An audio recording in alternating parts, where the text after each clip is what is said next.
নবম পে স্কেলের গেজেট প্রকাশের দাবিতে খাগড়াছড়িতে বিক্ষোভ সমাবেশ করেছে বাংলাদেশ সরকারি কর্মচারী দাবি আদায় ঐক্য পরিষদ। ২৯ জানুয়ারি বৃহস্পতিবার বিকাল ৩টায় জেলা প্রশাসকের কার্যালয় চত্বরে জেলা শাখার উদ্যোগে এই কর্মসূচি পালিত হয়। সমাবেশে আগামী রোববার সকাল ১০টা থেকে দুপুর ১টা পর্যন্ত টানা ৩ ঘণ্টার কর্মবিরতি ঘোষণা করা হয়েছে।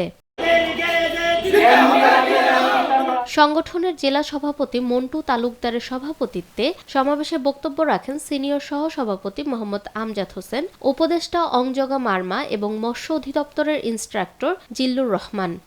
দেশের যারা চালিকা শক্তি কর্মকর্তা কর্মচারী এবং তাদের উপর তো শুধু বৈষম্য না, তার উপর যদি তাদেরকে দিয়ে তামাশা করা হচ্ছে। আপনি যদি পে স্কেল দিবেন না, তাহলে রাষ্ট্রীয় কোষাগার থেকে কেন কমিশন গঠন করলেন, কেন মিটিং মিছিল করলেন, কেন 251টা সংগঠন নিয়ে আপনি মিছিল করলেন, মিটিং করলেন, সেখানে তাদের মতামত নিবেন? এটা তো নেওয়া অবান্তর। রাষ্ট্রীয় কোষাগার থেকে আপনি কমিশন গঠন করলেন, এখন বলতেছেন দিবেন না। তো আপনি খাবার যখন দিবেন না, তো আপনি প্লেট দিলেন কেন?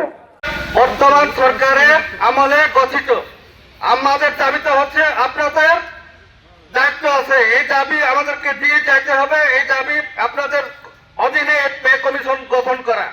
এই পে কমিশন আমরা আমাদের দুঃখ দুর্দশা চিন্তা করে আপনারা পে কমিশন গঠন করেছেন, কিন্তু আজকে বলতেছেন এটা দেওয়া হবে না। আমরা কিন্তু মানি না, আমাদেরকে দিয়ে যাইতে হবে আপনাদের। আমরা দ্রুত এই 22 লক্ষ কর্মকর্তা কর্মচারী আছি বাংলাদেশের, আমাদের মা বোনেরা বলেন আমাদের পরিবারের সুখ শান্তি দেওয়ার জন্য, সেটা আপনাদেরও দায়িত্ব আছে।